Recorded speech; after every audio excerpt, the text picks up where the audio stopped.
Wow. Great song. Amen. You believe that? All right. Katulad ng pinangako ko po sa inyo kanina, ay ako po ay magsisimula ng series of messages on legacy, building a legacy. All right? At nawa ay maunawaan po natin ang mabuti at lalong-lalo na sa mga kabataan, how I wish, mga kapatid, ay ngayong gabi ay kasama nyo ang buong pamilya ninyo kasi magandang makapakinig na tabi-tabi kayo. Katabi mo yung pamilya mo, katabi yung mga anak mo, katabi mo yung asawa mo, you know, and everybody understand na ang church na ito is focused on family. No? Kaya maganda na tayo po ay nakatuon ang ating attention sa mensahe, lalo-lalo na po dito sa series of messages na ito na sisimulan ko. Alright? So, simula ngayon, and then next Sunday, and then next Sunday, after 2 Sundays, saka nyo maririnig ang part 2. Okay? Alright? So, alam ko na kung nasa isip po ninyo. Okay? But I don't want you to miss this. Okay? Now, instead of reading the scriptures that talks about the legacy, mga kapatid, ay sisimulan natin ang pabaliktad from New Testament, babalik po tayo doon sa Old Testament para makita po natin yung legacy. Okay? Let's all stand, please, and turn your Bibles in the book of Ephesians chapter 6. Ephesians chapter 6. All right? And there is a familiar passage there, mga kapatid, so verse number 4. Verse number 4.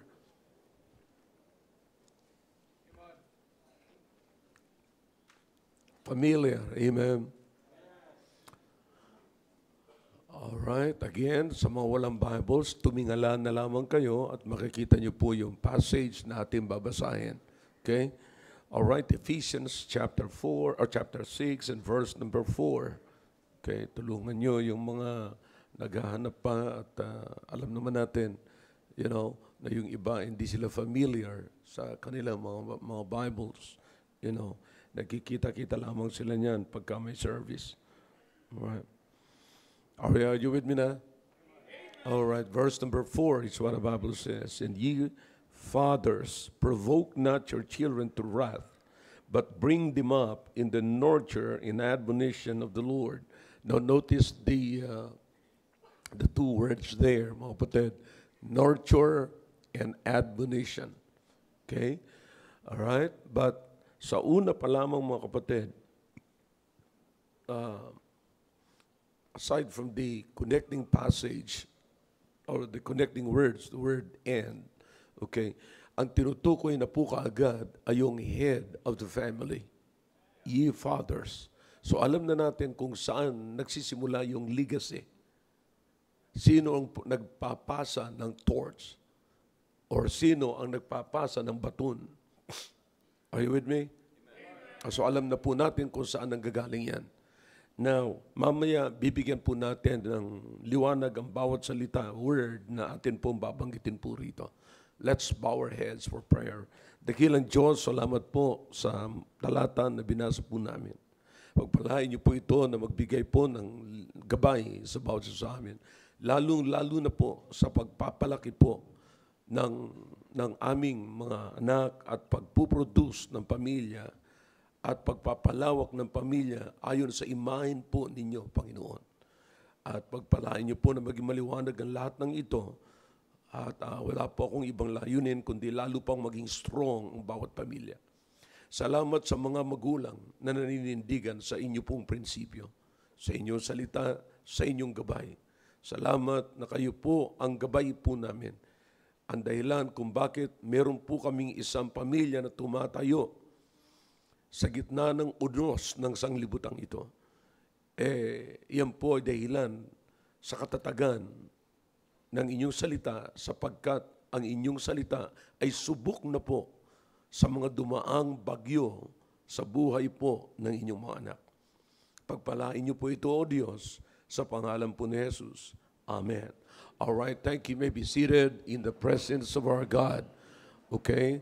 Now, gusto ko na isipin po ninyo, mga kapatid, na ang mensaheng ito ay hindi lamang para sa mga magulang, kundi para sa mga anak din. Okay? At saan po tayo dadalhin na mensaheng ito? You see, saan po tayo dadalhin? You see, mula po rito, mga kapatid, notice the word. Kukunin po muna natin yung dalawang salita. Okay? Para lamang maunawaan natin kasi that's the main thing. Yun ang magdadala, mga kapatid, ng ating usapin sa gabing ito. The word nurture and the word admonition. Okay? The word nurture and the word admonition. Now, ang nurture has something to do with training. Okay? Training.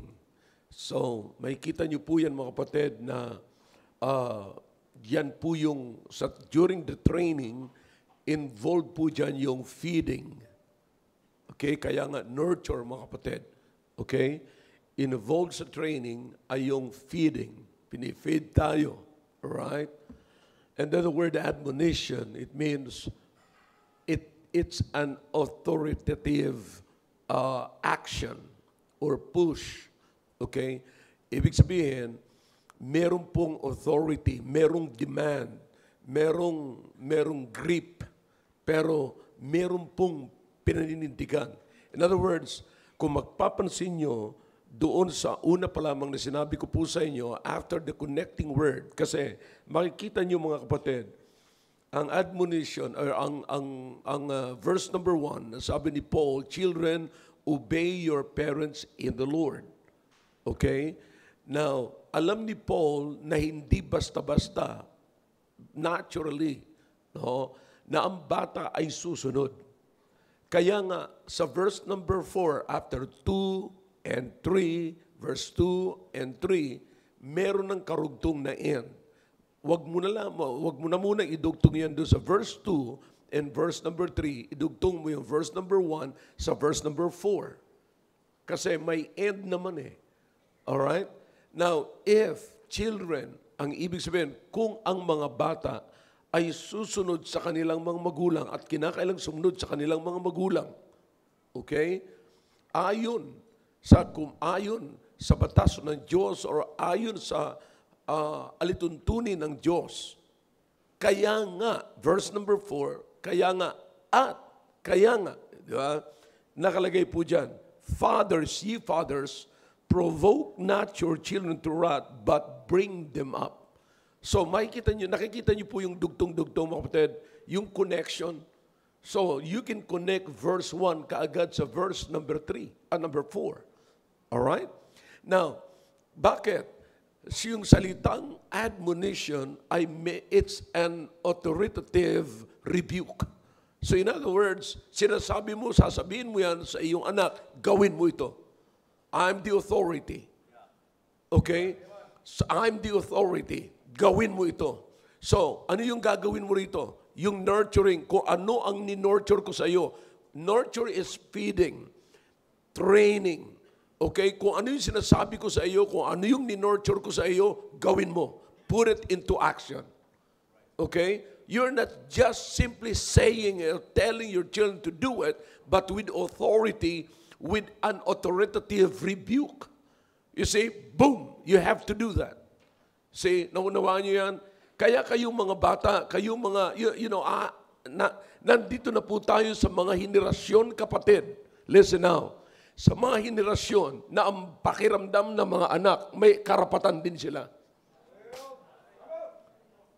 You see, maraming beses na sinasabi ko po ito, ang tanging karapatan nyo lamang ay sumunod sa inyong mga magulang.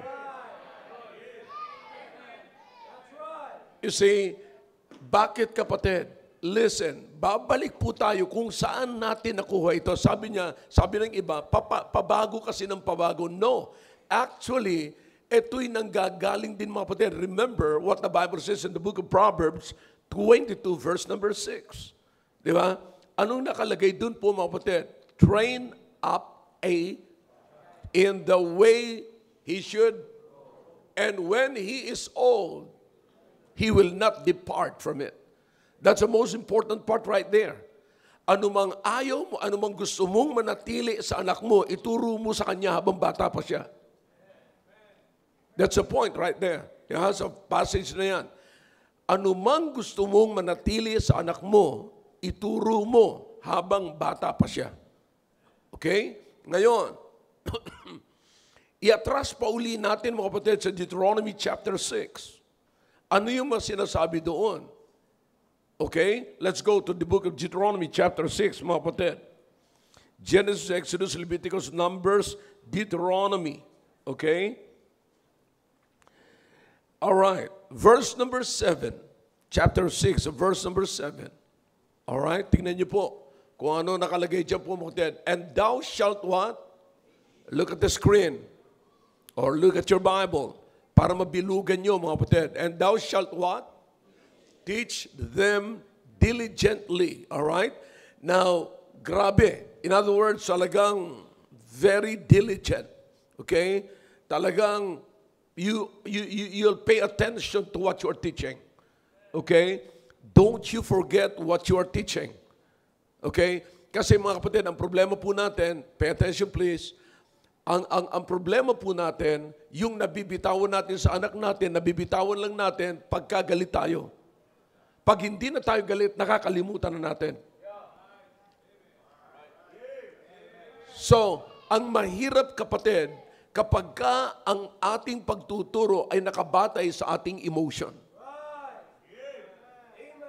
Tandaan niyo po, ang emotion ay hindi po yan, mga kapatid, kailangan pagka tayo nagtuturo sa ating mga anak. Kasi pagka pinairal mo ang emotion habang tuturo ka sa iyong mga anak, hindi makukuha ng anak mo ang dapat niyang matutunan. Alright? So diligent, that's very important, mga kapatid. Intellectually, you have to use your intellect to teach your children. You're teaching your children because you know that he needed. Your children need your teaching. Alright? Kinakailang marinig niyan. Okay? Go back to that passage, verse number 7. Thou shalt teach them diligently unto thy children, and shalt talk of them when thou sittest in thine house. Okay? Pagka ikaw ay nagtuturo, ay pag nakaupo, alright?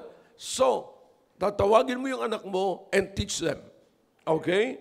And when thou sittest in thine house, and when thou walkest by the way, and when thou liest down, and when thou risest up. Okay? Now, in other words, wala kang panahon sa buhay mo na pwede mong excuse ang sarili mo na hindi mo matuturuan ang anak mo. You see that? Kapatid, tayo po ang inatasan na magturo sa ating mga anak. Hindi po yung katulong natin ang magtuturo.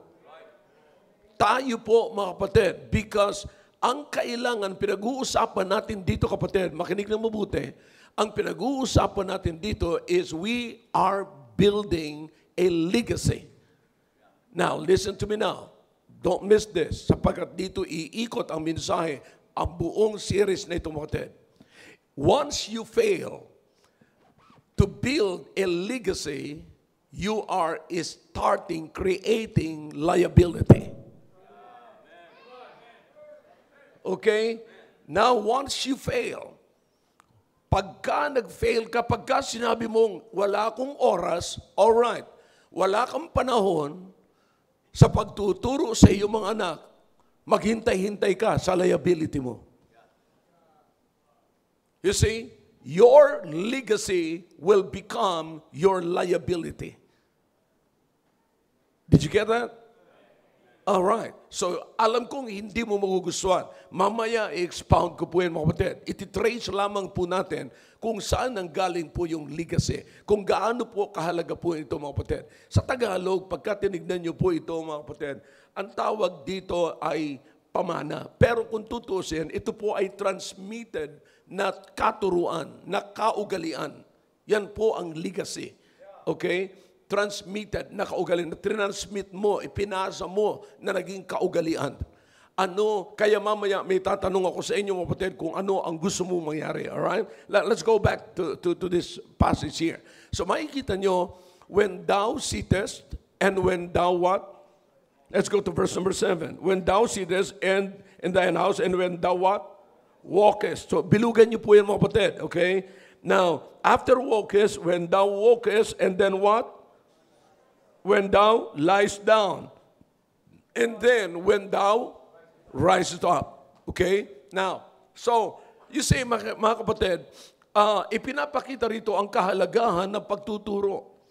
Ipinapakita rito ang kahalagahan ng pag-nurture. Okay? Now, ako nakikita ko po kung paano pinapakain ngayon si LG. How I wish.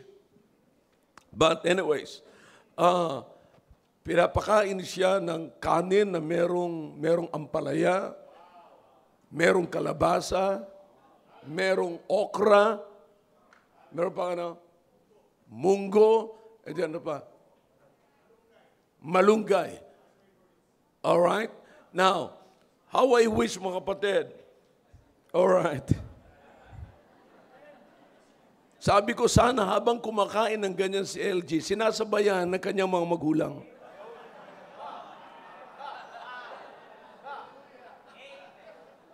Yeah. Sinasabayan ng kanyang tatay, sinasabayan ng kanyang nanay. Kasi sarap na sarap si LG habang nasusuka yung kanyang mga magulang. Ain't that bad? See? So, mga kapatid, we're building a legacy. You see? So, nakikita ko na balang araw, makakakita si LG ng liability. And, kasi nagpapalaki siya ng magulang. Alright. But, anyway, so makikita po natin dito motid ang kahalagahan. Kaya ipinakita rito ang napakahalagang training na hindi dapat mawawala.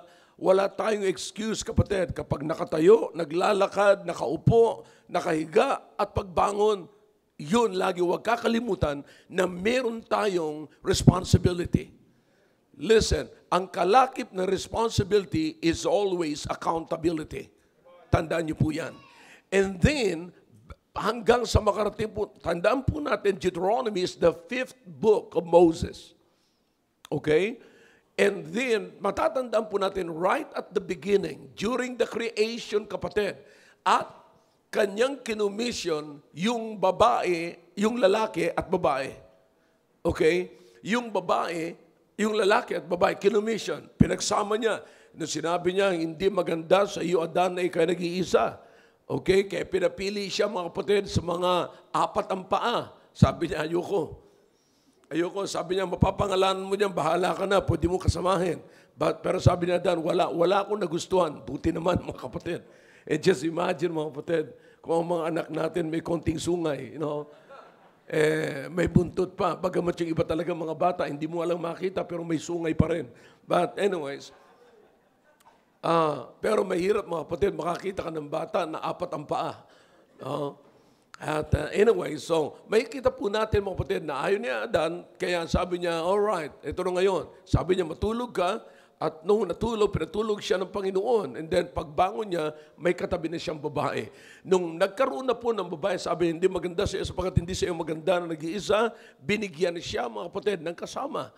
And then nung nakaroon na ng asawa, ng kasama, and then, sabi ng Panginoon, eto na ang para sa iyo, ito na magiging asawa mo, at pinagsama sila ng Panginoon, at ang inaasahan ng Panginoon sa kanila, binigay ng Panginoon sa kanila, yung commission na what? To produce, multiply, and replenish the earth with people in the image of God. Pero kapatid, alam po natin na si Adan, si Adan ay nag-fail. Siya po ay hindi niya nasunod yung tinuturo sa kanya ng Panginoon.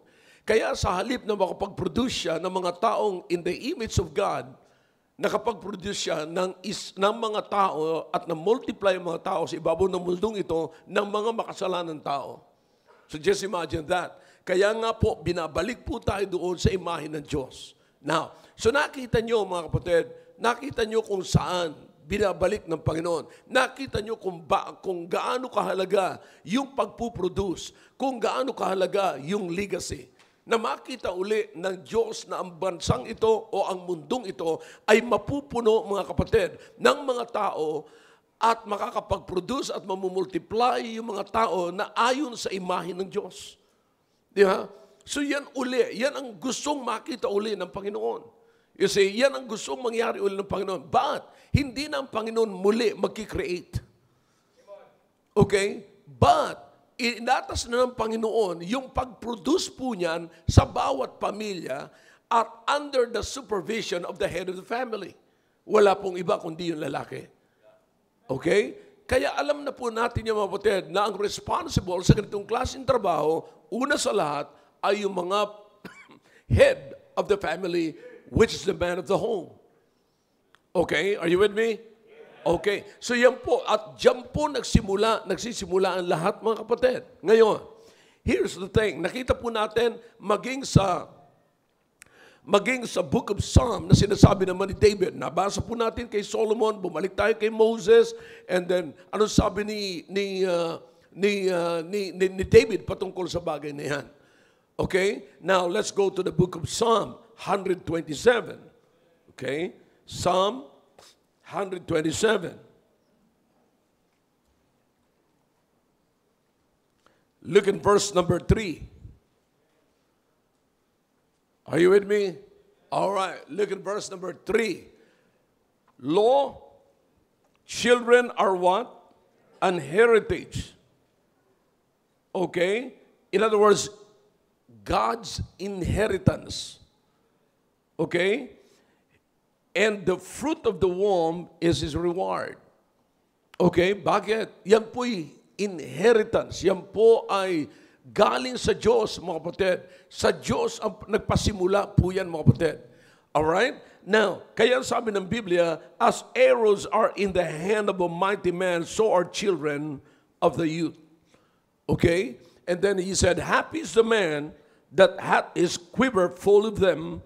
They shall not be ashamed, but they shall speak with the enemies in the gate. In other words, mga kapatid, you see, sino ang nagdadirect ng arrows? Di ba? Di ba, yung namamana, yung archer, siya yung nagdadirect ngayon, mga kapatid. Kaya, kapag ka yung arrow, mga kapatid, makawala doon sa kamay ng archer, mga kapatid, makakarating kaya yun doon sa kanyang target. So, nakasalala yung direksyon ng arrow, mga kapatid, nakadepend yun doon sa archer. Are you getting the point? And who is the archer? Tayo po, mga magulang. Tayo po na nagtitrain sa mga bata. Now, here's the thing, kapatid. Okay? Now, yan po yung basic, yan po yung foundation ng ating pag-aaral. Ayon po dito, if we are to nurture, okay, why is that? You see the direction, mga kapatid, ang direksyon ng pag-nurture at pag-a-admonish, lahat po yan ay sa Panginoon. So in other words, anumang in-nurture mo, yan ay galing sa Panginoon. Kung hindi yan galing sa Panginoon, hindi yan papunta sa Panginoon. Alright? Now, kung yan, mga kapatid, ay hindi ayon sa salita ng Diyos, hindi tayo makapag-produce ng image ng Diyos. Are you with me? Kaya, eto ngayon ang i-figure out mo. Is everybody listening? Now, please listen carefully. Eto na ho yan ngayon. Alright? Sabi ko sa inyo kanina, tayo ba ay nagbi-build ng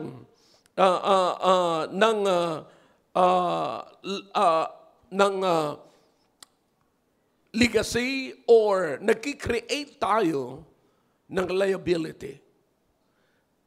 Pag nag-fail tayo doon sa pag-build ng legacy, kapatid, na which is, ang legacy na pinagbabatayan po natin dito ay nanggaling mismo sa Diyos. Sa Diyos nagsimula. So, hindi po pwede, mga kapatid, na mag-build tayo ng another na pattern. What we are tracking here, kapatid, is the pattern because pattern will not lie. So it's so important, kapatid, not to change the pattern and stay in the pattern. Alright? Now, maraming beses na ginagamit natin yung talata na remove not the ancient landmark. Okay? Bakit? Yung landmark magsasabi kung saan po tayo pupunta at nasaan yung boundary natin. You see, kaya nga po napaka-importante na magbi-build po tayo ng standard sa atin pong pamilya. Now, here's the thing ngayon, mga kapatid, okay? Sa pagsisimula ng pamilya, nauunawaan ko po, mga kapatid, yung iba sa inyo rito, nandyan na. Malalaki na po yung mga bata. Nakapunta kayo rito sa church, may mga anak na kayo na matitigas ang ulo. Now, mahirap na huyan na ibalik or dalhin sa pattern na sinasabi ng Biblia, pero nais kong sabihin sa inyo, hindi po imposible. Gagamitin pa rin po natin yung dalawang word na binasa natin sa Ephesians. Alright? What are those two words? Number one, say it louder. Number two, admonition. What is nurture? Feeding. Training. What is admonition? It is authoritative rebuke.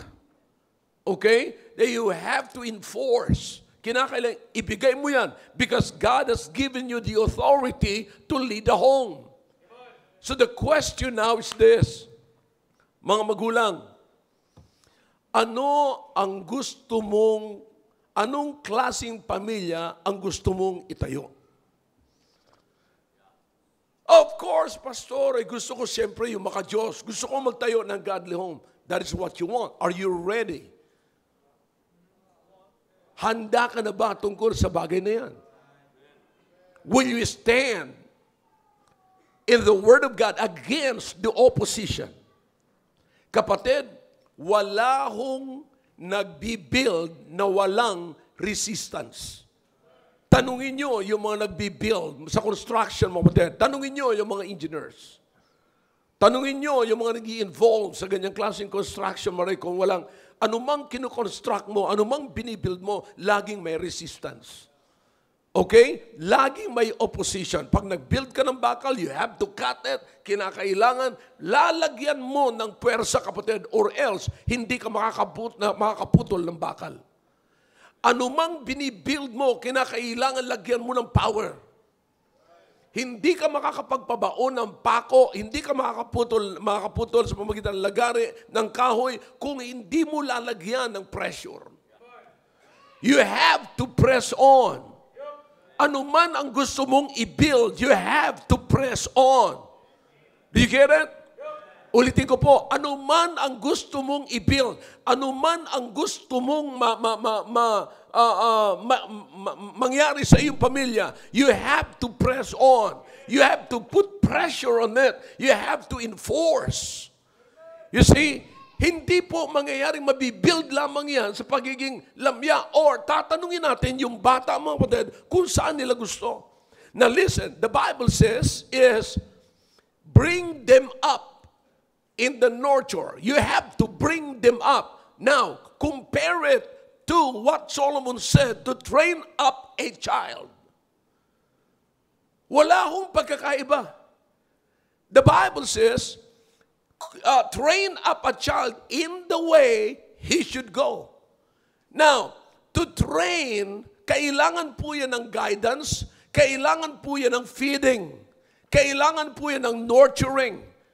Okay? Now, listen, pagka in-nurture po natin, pagka ibinuhos po natin yung time natin dyan, pagka ibinigay po natin sa bata, kapatid, hindi natin sila ginaguide sa gusto nilang mangyari. Hindi natin sila tinutulungan sa gusto nilang mangyari. Kundi dinadala natin sila sa gusto nating mangyari sa anak natin. Now, as I've told you, may resistance ang mga bata ngayon.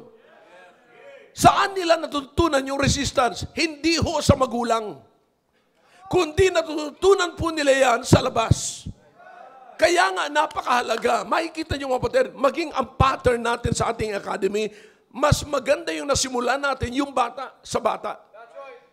Kaysa sisimulan natin yung mga transferees na mayroon na silang training sa ibang school. Kaya pati mga magulang din nagre-reklamo. Bakit ang tagal yata ng anak ko? Bakit kanya marami kayong reklamo? Sapagkat hindi ganun ang sistema natin. Ang sinusunod natin, kapatid, listen now, you have to track the pattern. Yun ang kailangan, yung pattern na binibigay sa atin ng Diyos. Kaya nga mahalaga, tanong ko sa inyo mga kapatid, kayo ba talaga ay determinado na ang pamilya na magtayo kayo ng isang godly home or godly family? Are you determined to build a godly family? If you are determined to build a godly family, all right. Tanong, are you ready for the resistance? You see, alam niyo mga kapatid, kinakailangan makumbinsi tayong mabuti na ang gagawin natin ay tama. Ako'y nagpapasalamat sa Panginoon. Dapat tayo magpasalamat sa Panginoon na meron tayong simbahan na nagagabay sa atin, sa pamilya, na hindi natin every time na dadalhin mo rito ang pamilya, sasabihin mo lang sa anak mo, yan ang sinabi ko. Anong narinig natin? See that? Now listen to me now. Tandaan niyo ito, kayong mga kabataan ngayon, anumang eskwelahan kayo nang galing at saan man kayo naruroon ngayon, hindi nyo matututunan ang natututunan nyo mula sa inyong magulang at mula sa simbahan. Hindi sapagkat marunong kayo ng mathematics at nag-excel kayo sa inyong eskwelahan ay nag-excel na kayo spiritually. Character is not taught in the school. Mathematics, you can learn mathematics in the school, English, lahat, science, lahat ng mga bagay ng mga academics, mga kapatid.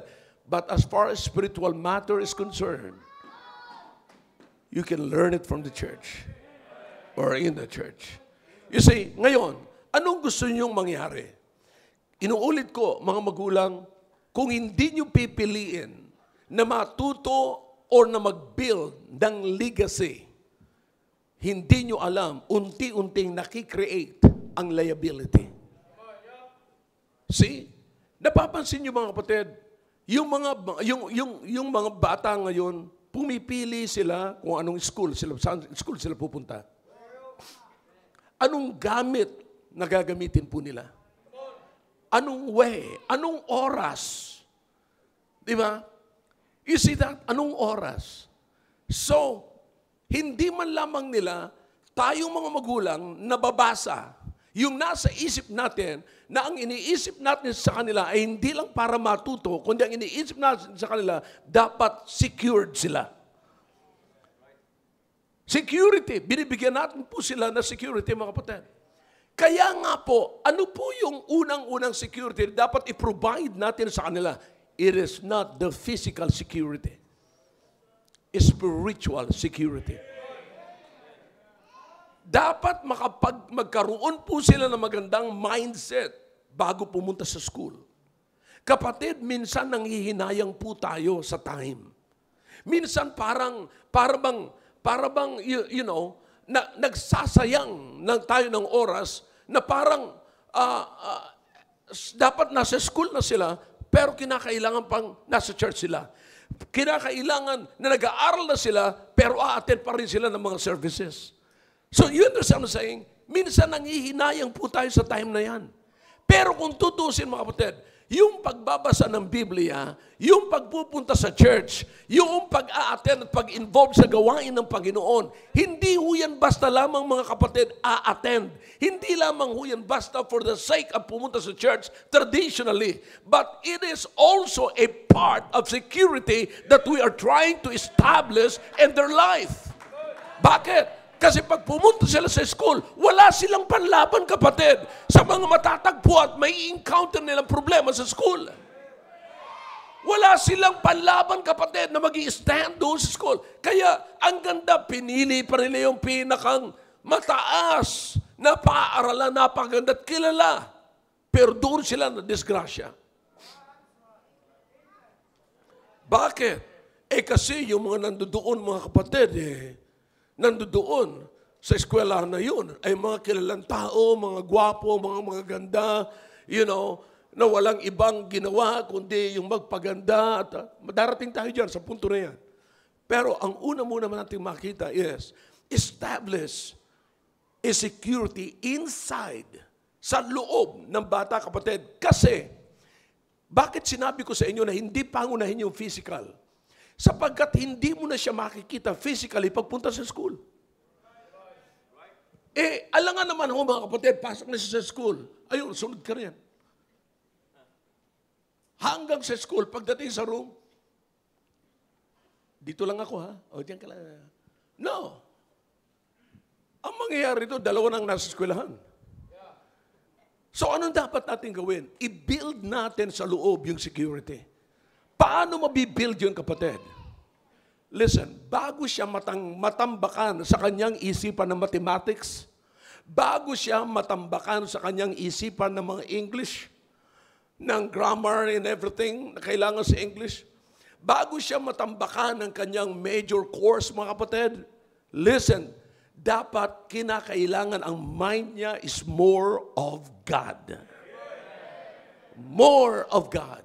So makikita mo na ang bata, mga kapatid, meron siyang desire na matuto sa eskwelahan, pero ang kanyang desire na patungo sa matutunan sa eskwelahan ay bunga ng kanyang pangunahin na desire sa Diyos.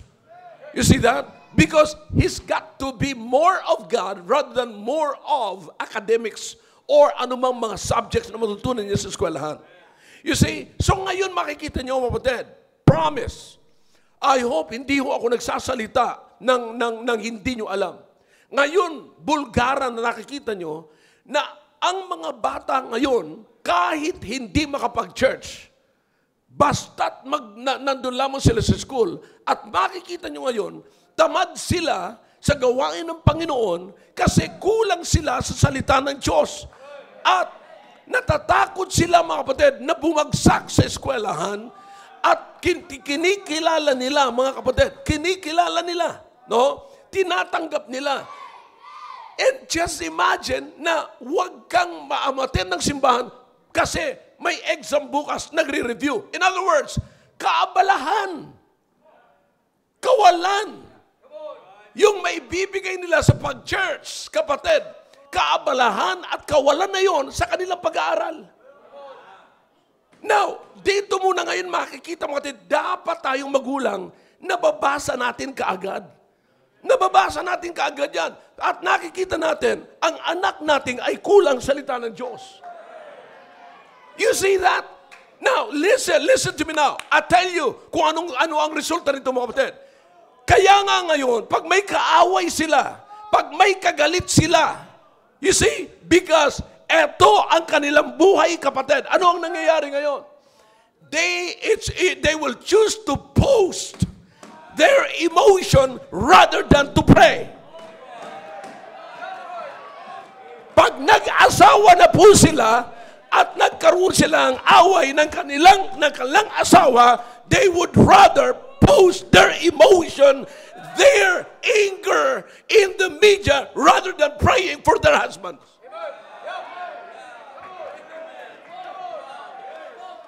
Bakit, kapatid? Sapagkat nag-fail tayo doon sa part na yon.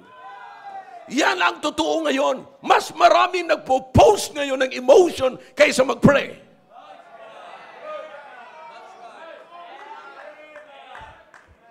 Nagpapalala tayo ng problema at hindi tayo nagre-resolve ng problema. Saan natin natutunan yan? Saan tayo nag-fail? Sa nurturing and admonition. See that? Now listen to me now. Listen, makinig kayo ng mabuti. Oh, I love you. Young people, I love you. There's nothing in me na magsasabing selfish or maka-personal, makasarili ang mensaheng ito. Hindi ko sasabihin sa inyo ito kung wala akong nakikitang problema. Ayokong nagsisimba kayo rito, kapatid, na wala kayong wisdom ng Diyos. You focus on your beauty, but you listen to me now. What your husbands need, husbands to be, need, is not your ways, but your wisdom. Mini-maintain niyo yung 24, 22, ilan ba talaga? 28, 40, Pero hindi nyo minimaintain ang wisdom.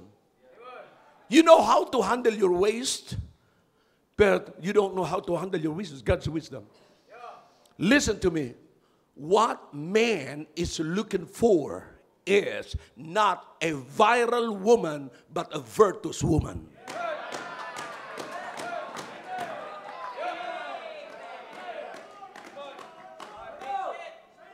Makinig kayo ng mabuti. Napapansin niyo po ba, eto, sa atin lang to, na mga taga rito, bahala sila sa labas. Basta akong pastor ninyo, sasabihin ko ito. Aralin yung mabuti, girls, na wala na kayong ibang pinagmamalaki kundi yung inyong beauty. Naakala nyo yung beauty ay hindi na mag-fade. Napapansin nyo ba na pakapal na ng pakapal yung makeup ninyo?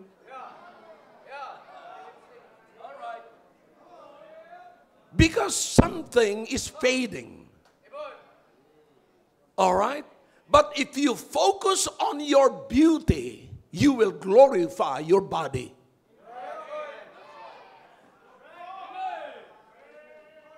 Pero kung magiging honest kayo, yung baywang nyo nung 18 kayo, iba na ang baywang nyo ngayong 25 anyos na kayo. Lalo na ngayong 30 na kayo. Hindi lang baywang ang pinag-uusapan natin dito. Pag sinukat mo yun, madadamay na yung puson. You see? Now, you listen to me now. Kaya karamihan po ngayon, makinig kayo ng mabuti. Kung sino pa yung mga magaganda, in the long run, sila yung mga walang asawa. Hindi ko sinasabing na walang asawa kasi walang nagkagusto. Hindi, iniwanan ng asawa. Magtataka tayo ngayon. Bakit? Ha?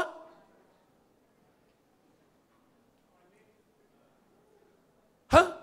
Iniwanan siya. Ang ganda niya naman ah. Sasabihin pa natin ibang lalaki, sayang. Kasi ang nakikita lang natin yung panlabas. Ang nakikita natin yung waistline, hindi yung wisdom.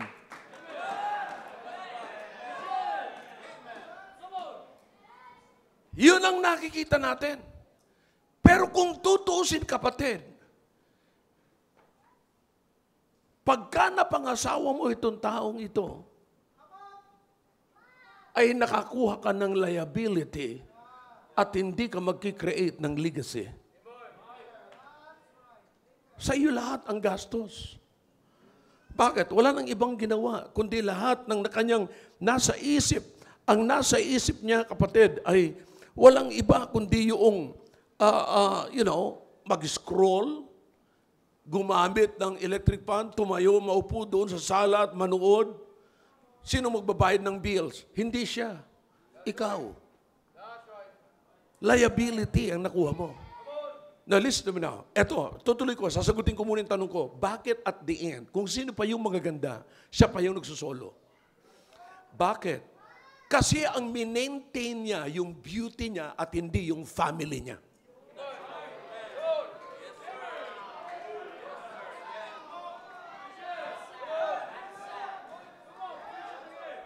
As you know, kapatid, kayong mga babae, merong ayaw magpagamit. Ayaw nila, hindi sila niniwala sa breastfeeding.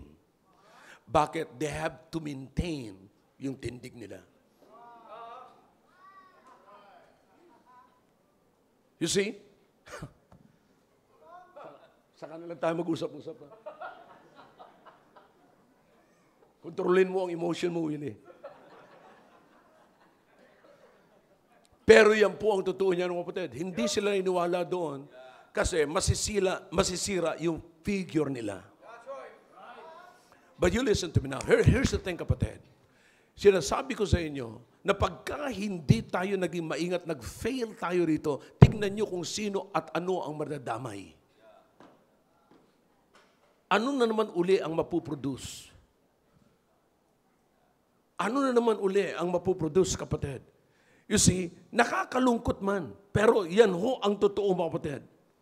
Hindi niya pwedeng ituro sa bata ang isang bagay na hindi niya ipinamumuhay. You see? Kaya nga po, ang nakakalungkot, ang isang magandang ina ay pwedeng manganak ng isang magandang anak, pero at the same time, pwede siyang manganak ng isang broken home. Bakit? Sapagkat marunong siya mag-maintain ng beauty, hindi siya marunong mag-maintain ng family. Nakafocus ang kanyang attention sa pag-maintain ng kanyang beauty at hindi ng kanyang family. Kaya anong nangyari mga kapatid? Wala siyang panahon sa husband niya. Ang kailangan niya lang sa husband niya, pambili ng makeup, pambili ng kilay, pambili ng pilik. Listen now, ang kailangan ng husband mo ay loyalty at hindi lashes.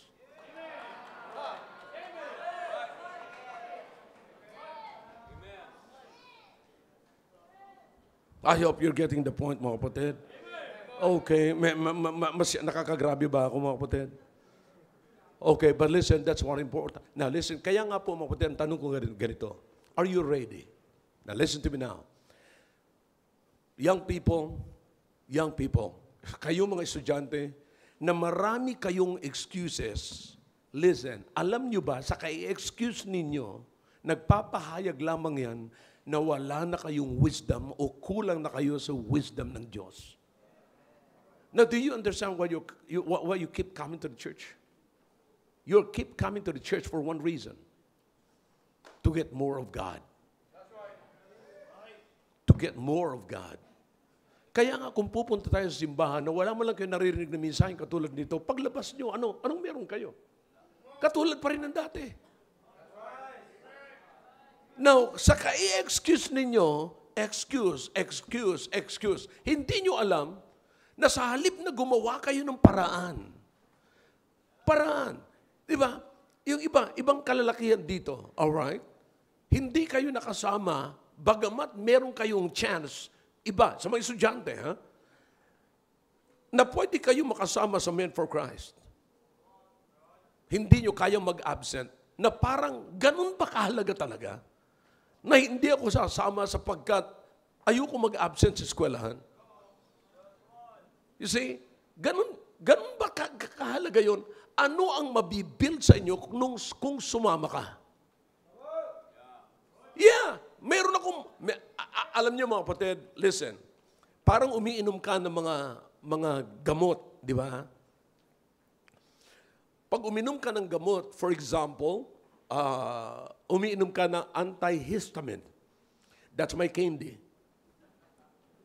You see, kanina lamang ay uminom po ako niyan. Pag uminom ako niyan, sabi ng iba, inaantok. Ako hindi po ako nakakaranas ng antok. Salamat sa Panginoon, maya-maya pa siguro ako aantukin. But, sabi naman nila, tatamaan ng kidney mo. Okay? Tatamaan ng kidney mo. Pero ang tekniko po dyan, tip to ha, walang bayad to, libre to. Sa lahat ng umiinom ng antihistamine, tunawin nyo na po sa dila ninyo. Huwag nyong inumin. Yan ang tinuro sa akin, natutunan ko po yan sa Amerika. Sabi niya, nung araw, ang ginagamit pa ni Lerma nung araw ay Zyrtec. So sabi niya, wag mong iinumin at inom ka ng tubig, no.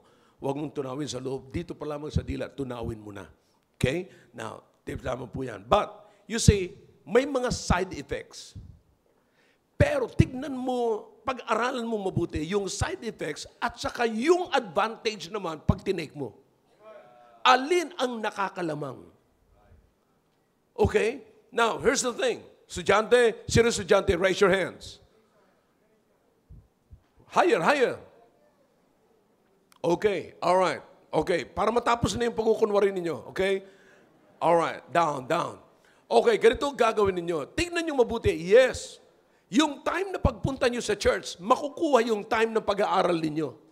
Pero naiisip nyo ba na ang Diyos ay pwedeng tumulong sa inyo na maging maliwanag ang inaaral ninyo?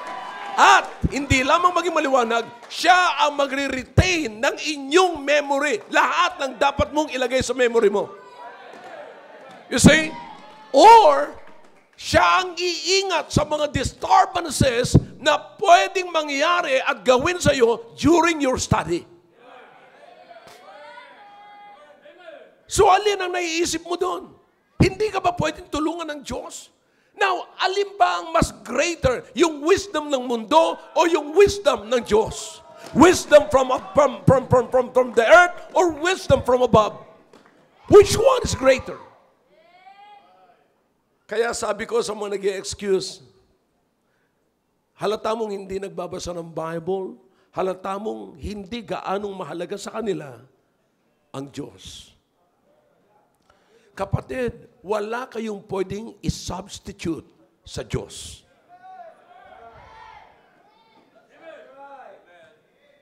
Are you with me? Kaya ilan sa mga kabataan, tinan niyo mabuti. Look, pag nasa eskwelahan kayo, totoo ba talagang ganun kayo ka-genius mag-aral? Hindi na kayo naka-attend ng Men for Christ, 79 pa rin kayo.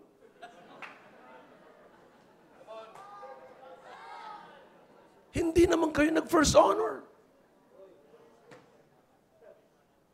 Oh, come on, talk back to me if you can. Eh, samantala, kapatid, na kung kayo ay nag-attend muna at kayo ay nag-aral ng mabuti at nagbabasa, hindi nyo ipinagpapalit ang gawain sa simbahan, kapatid, I promise you, kahit magkudigo kayo, hindi kayo pauhuli ng Diyos.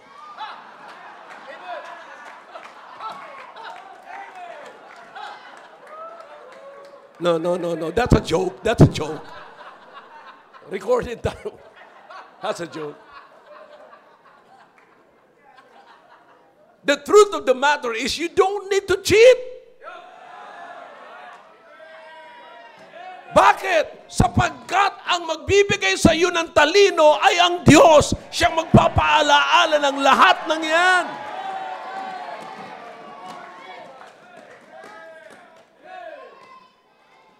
Now you see, look, tingnan nyo, another one.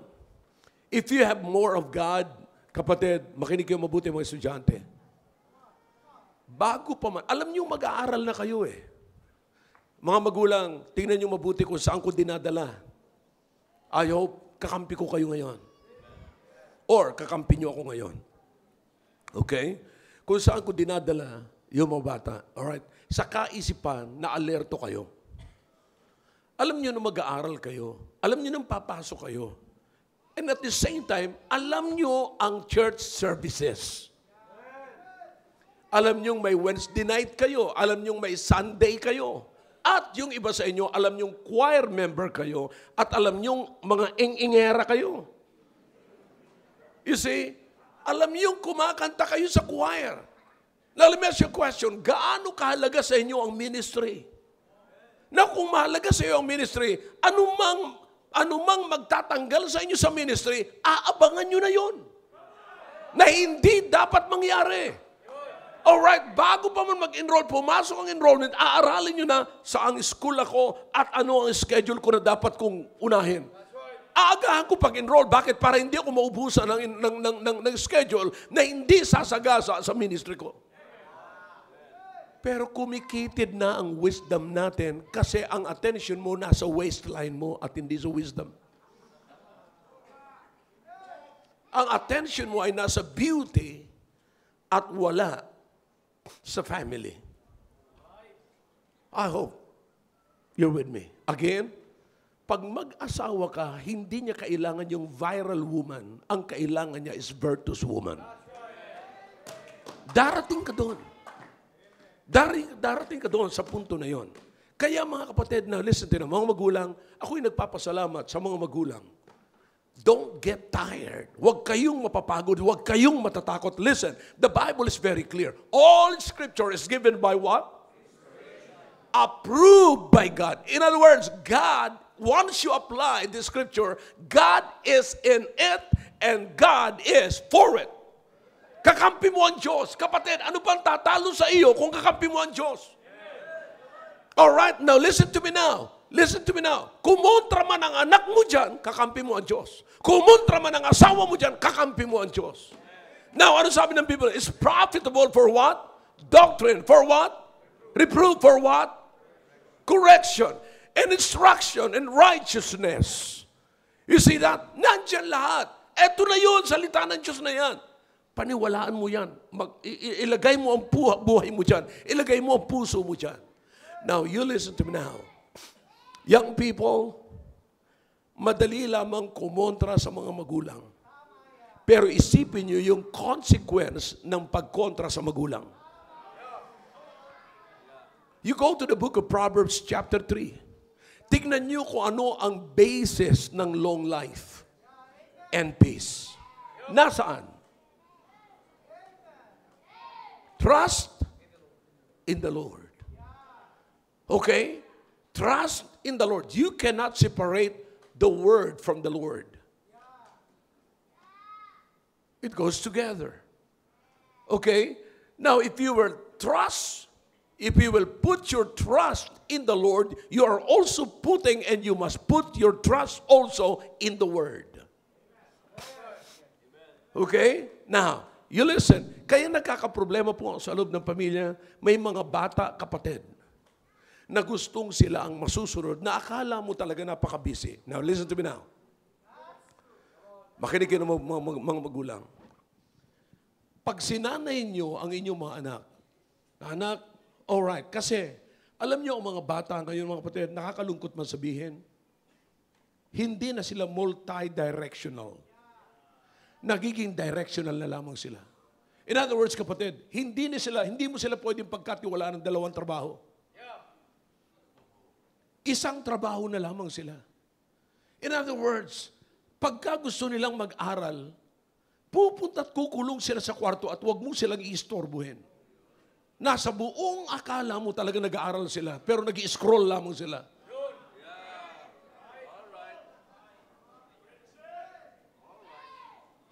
Pastor, paano mo nalaman yan? Prove me na hindi tama ang sinasabi ko. Sa tanong mo pa lamang kung paano ko nalaman, ibig sabihin, talagang may alam ako. Sa ginagawa mo. You see that? Now, etong ebidensya niya, mga kapatid. Bakit sa grabe na nakafocus ka sa pag-aaral, doon ka nagkukulong ka na lahat, at sabi pa ng iba, kailangan ko ang cellphone. Kailangan ko ang cellphone. Pero makikita niyo, kapatid, ang buong akala mo nag-aaral, pero sira na pala yung buhay niya. Bakit? Dahilan sa sinasabi niya, kailangan ko ang cellphone. Now, ang kagandahan nito, mga kapatid, sabi ko sa inyo, focus on two words. What are those two words? Number one, discipline or training, which is nurturing. Put something in his mind. All right? I-fix mo dapat ang bata, huwag mong titigilan. Mga magulang, raise your hands, magulang. All right, thank you. Yung iba sa inyo, in-interviews pa para maging magulang. All right? Now listen to me now. Parang may tumaas din ng mga bata. Hindi kayo magulang, magulang kayo. Grabe kayo manggulang eh. All right, now listen to me now. Makinig kayo ng mabuti, mga kapatid. Okay? You have to apply those two words. Ano mang input ninyo, kinakailangan bigyan nyo ng pressure yung input na yon. Kaya ko nilagay yan sa isipan mo kasi yan ang gusto kong gawin mo. Okay? Now, in other words, pagkagaling sa school, gumawa kayo ng programa. Alright?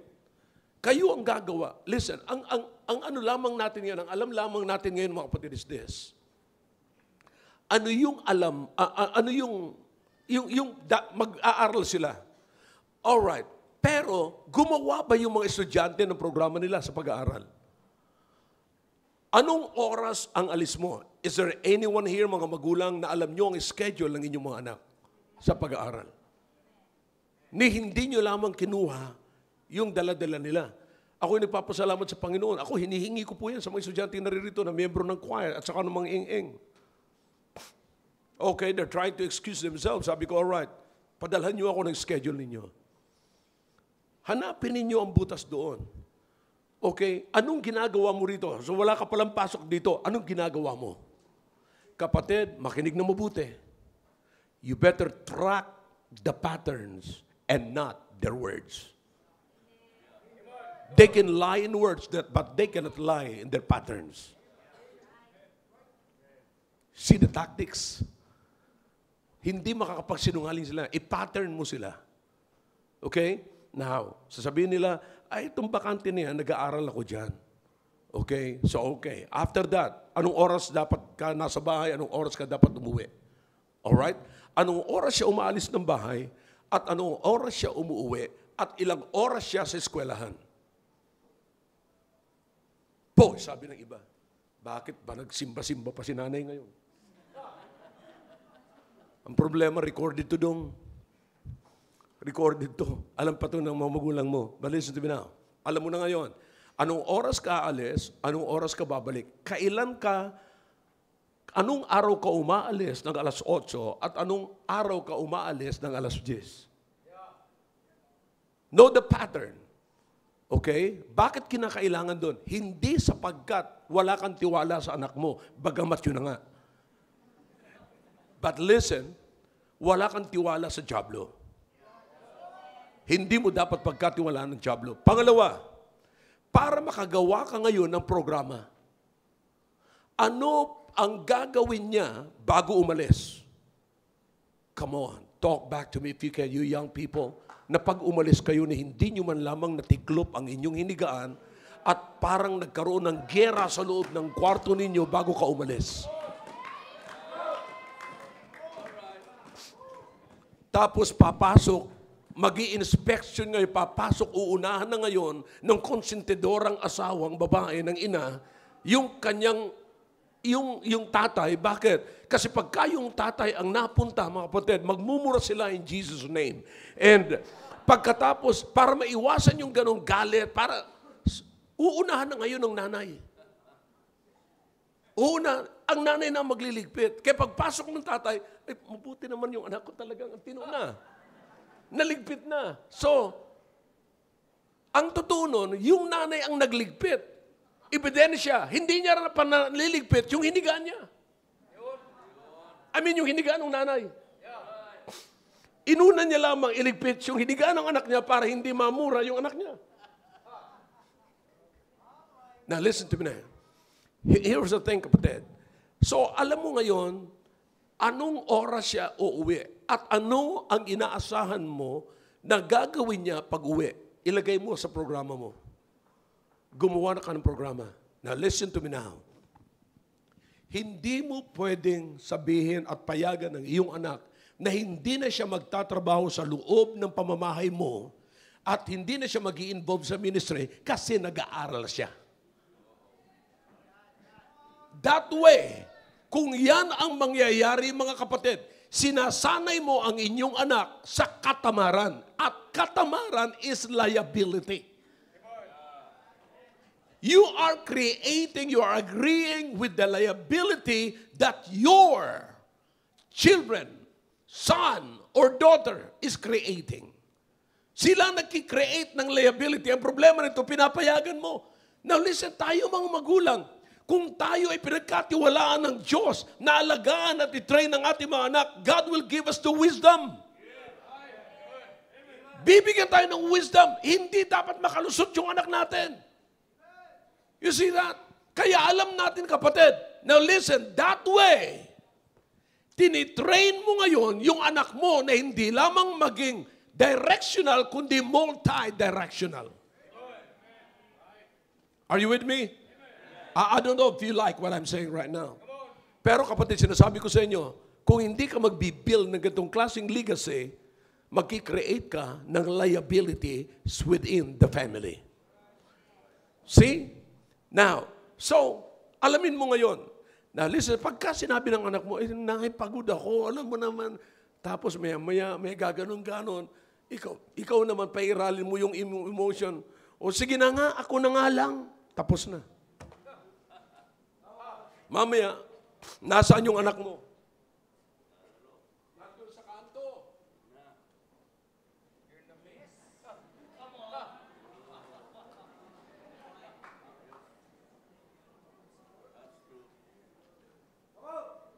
Kapatid, Huwag mong bigyan ng panahon na makabuelo siya rito. Kung ito'y sabi niya, kailangan niya sa pag-aaral, hindi niya ito kailangan sa paglilibang. Ang kailangan niya rito ay pag-aaral. Hindi sa paglilibang. I don't know. Minsan mga kapatid, ito rin kinakagulat ko. Minsan nililibang natin ang sarili natin sa maliit na screen na ito. Kaya nung araw mga kapatid, makikita nyo yung mga adults, wala pang gaano salamin. Kasi ang lalaki ng screen pa. Eh ngayon, ang liliit na pinagtsatsagaan natin. Yung iba nga, pag nagtitext na halos isara na ang mata Huwag lang gumamit ng salamin kasi pag gumamit ng salamin, sasabihin sila, ay matanda ka na pala, nagsasalamin ka na. Hindi cute lang ako, kaya ako nagsasalamin. Thank you, girls. And, you see, anong gusto natin mangyari sa anak natin? Maging tamad? Now listen, ang tamad, kapatid, sa Bible, ay kinukondem ng Diyos. Ang tamad ay lagi nag-iisip yan ng madaling pamamaraan. Kaya kung meron kayong mga bagay na nahihirapan kayo mga kapatid, kung anong gagawin nyo, ibigay nyo sa mga tamad, madali nilang gagawin yun. Kasi ang tamad, madali lang, naghahanap lagi ng madaling pamamaraan Hindi nyo nakuha yan. But, I'm simply saying, kapatid, ayoko ang anak ko ay masanay lamang sa isang trabaho. Sinasabi ko lagi ito sa mga pastors. Parang sabi ko nga sa kanila, wala pa akong nakita ng mga preachers sa missions natin na naghirap ng katulad ng paghirap ko sa ministry. Kung paano ako nagsimula. Some of you here will agree kayo nakakita kung paano ako nagsimula. Sinasabi ko lagi yan. At sinasabi ko lagi ito, pag hindi nyo kayang gawin at your age, yung ginagawa ko ngayon sa age ko na ito, nakakaya, tama yun. Shame on you, but the worst thing is this. Ano ang mangyayari sa iyo pag nasa edad ko na kayo? Maghihintay na lamang kayo ng huling sinok?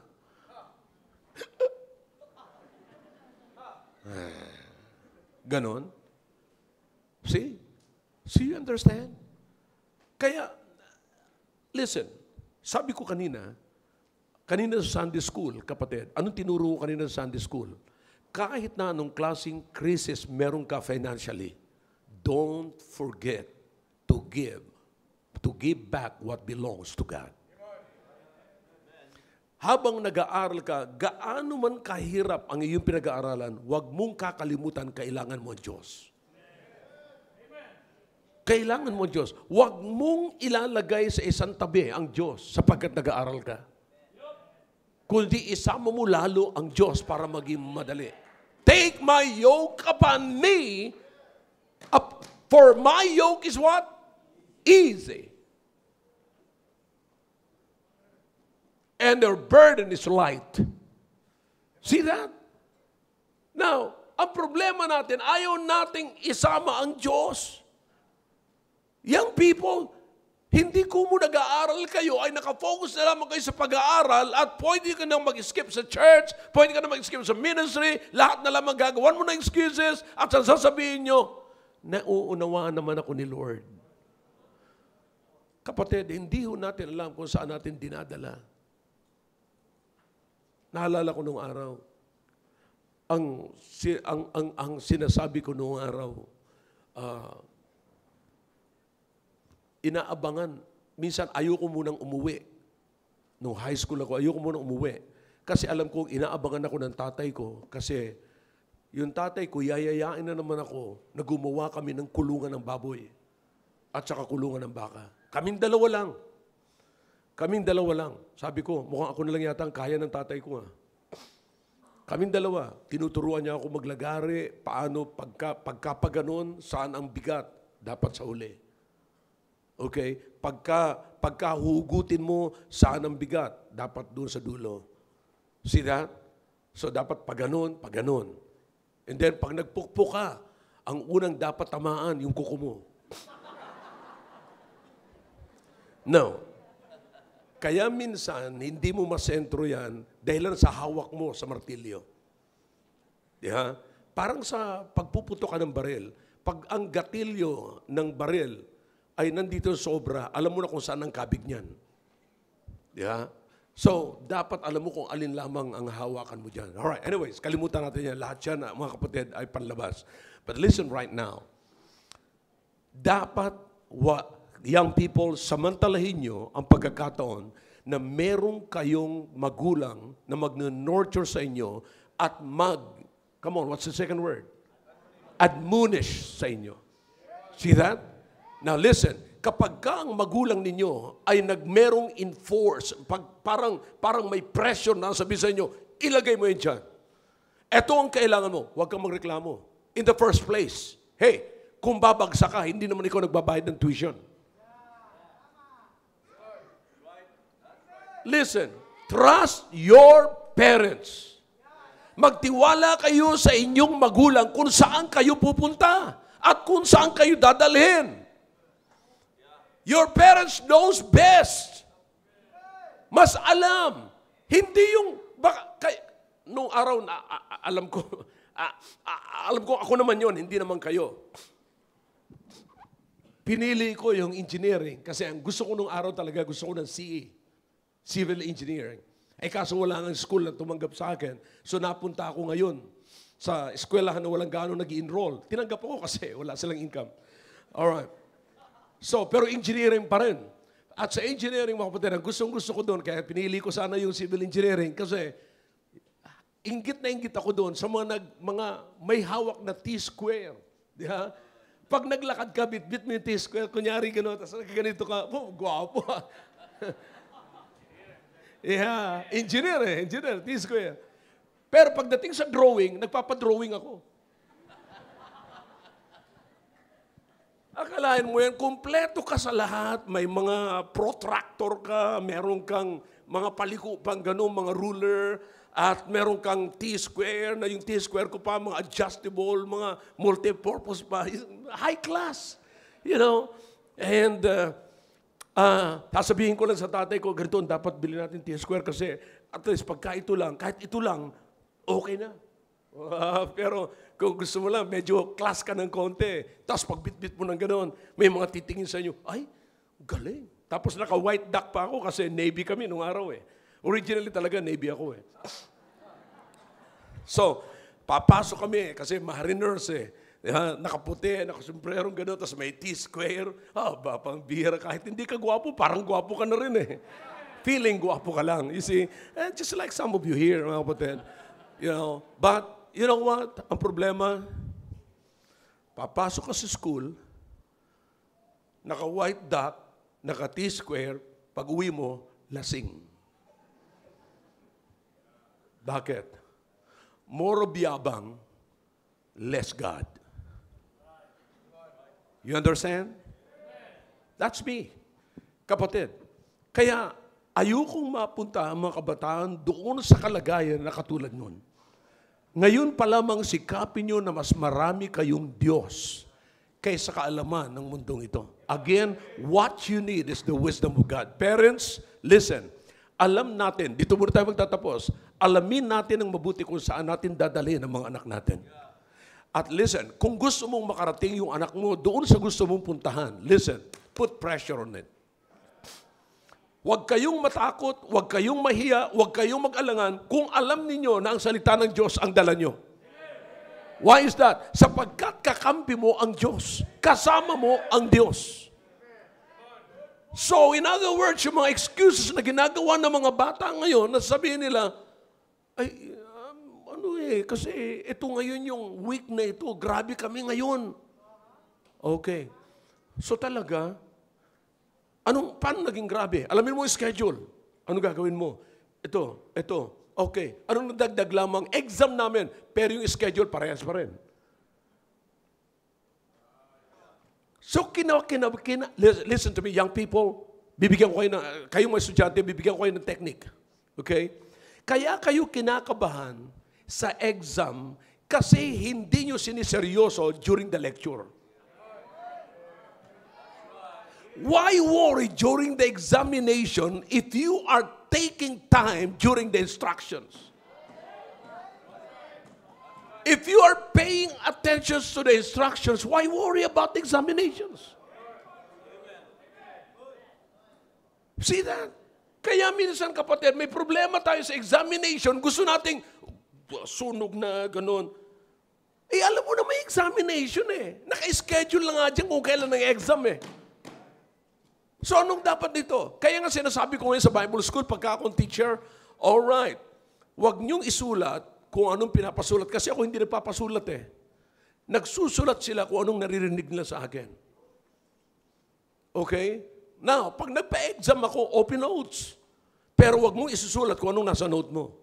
Ipaliwanag mo sa akin kung anong sinulat dyan sa notes. Okay? Because what you will practice is what you understood. Alright? Is that clear? Kaya maraming takot during the examination. Okay, parents, aralin nyo ng mabuti. Last na to, wala na. Tapos na muna. Ano ang plano ninyo sa estudyante nyo sa mga oras nila? Bago umalis, anong dapat nilang gawin? Now, listen to me now. Nagra-rush sila. Give them time to study. Huwag mong pilitin na ang buong magdamag ay pag-aaral mo. Hindi tama yun at hindi totoo yun. Anong gusto mo mangyari? Mag-excel ka sa klase? Umatuto ka para meron kang gagawa. Yung nag-aaral sa buong magdamag, grabing sakit ng ulo kinabukasan, hindi na tama ang inyong schedule. Hindi na kayo makagising ng tama. Kapatid, dumaan ako sa pagiging estudyante. Estudyante ng Bible School, estudyante ng labas. You see? Ay, mahirap nga yung sa amin, kapatid, kasi mahirap kayong pumasok ng nakainom. Yeah. Ang hirap nun. You see that? So para lamang magkatabla-tabla kami, kinakalang painumin ko yung teacher ko. Alright. So pagkatapos ng exam, perfect ako. Bakit? Lasing yung teacher ko. Tip. Alright. But anyways, no, don't do that. But listen to me now. Here's the thing. Alright, parents, lagyan nyo ng schedule bago siya umalis. Lagyan nyo siya ng schedule kung anong oras siya mag-aaral at hanggang anong oras ang kanyang pag-aaral. Alright? Then, to be sure, if you are present, kung nandiyan ka rin lang naman sa bahay, bago siya mag-aral, o anak, mag-aaral ka na ba? Alright, halika, manalangin tayo. Manalangin tayo. Panalangin nyo, anak, Panginoon, yung anak ko po mag-aaral na. Tulungan niyo po na ma-retain sa kanyang memory yung kanyang pag-aaral. Huwag niyo pong paintulutan na makuha ang atensyon niya pag nabukas siya ng cellphone o sino man tumawag sa kanya ay matempt siya, tawagan niya rin at mag-uusap sila at masira yung time na kanyang pag-aaral. See, alam niyo mga kapatid, hanga ako sa ibang estudyante. Habang nag-aaral sila, nakikipag-chat.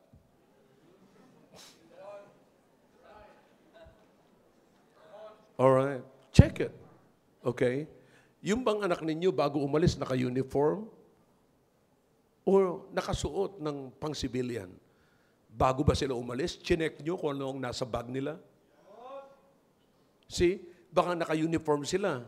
Pero yung pala, dala-dala nila yung miniskirt nila. Pangalawa, dala-dala pala nila yung square pants nila. Ang tinutukoy ko, lalaki yung anak mo.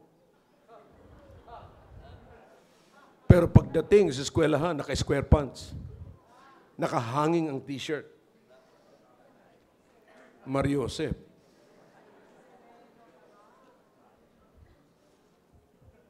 Ang pangalan niya sa bahay niyo, Pacifico. Pagdating na sa eskwelahan, Pacifica.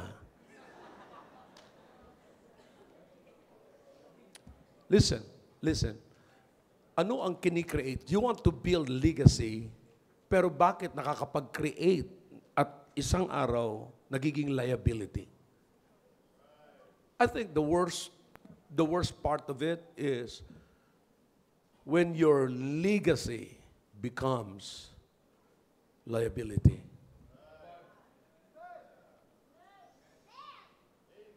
Nagbi-build ka ng legacy pero nag-end kayo sa liability. Paano nangyari yun?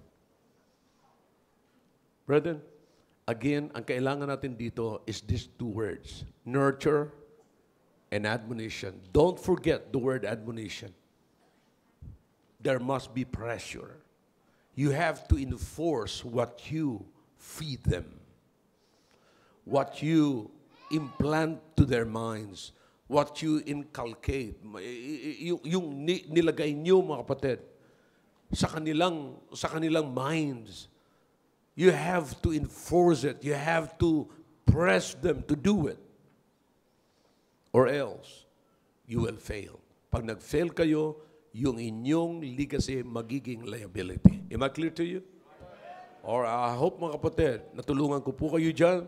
And next time, ipagpapatuloy po natin yan. Okay? Shall we all stand, please? Father, thank you for your words. Now bless your people as they come to thy throne. With their families, O God. Kasama ang kanilang mga anak, kasama po ang buong pamilya. Sila'y lalapit po sa inyong trono, Panginoon, upang ilapit ang lahat ng natutunan po namin ay may apply po namin sa aming pamumuhay. Tulungan niyo po ang mga young people, Panginoon. Naway makita po namin kung ano po ang binibuild po nila. Salamat po, O Diyos. Pagpalain niyo po ang bawat isa ngayon na lumalapit po sa inyo. Your heads are bowed, your hearts are closed. Let's come to the throne of God and let's make business with God.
Dakilang Diyos, marami pong salamat sa ginawa niyo po sa aming kalagitnaan.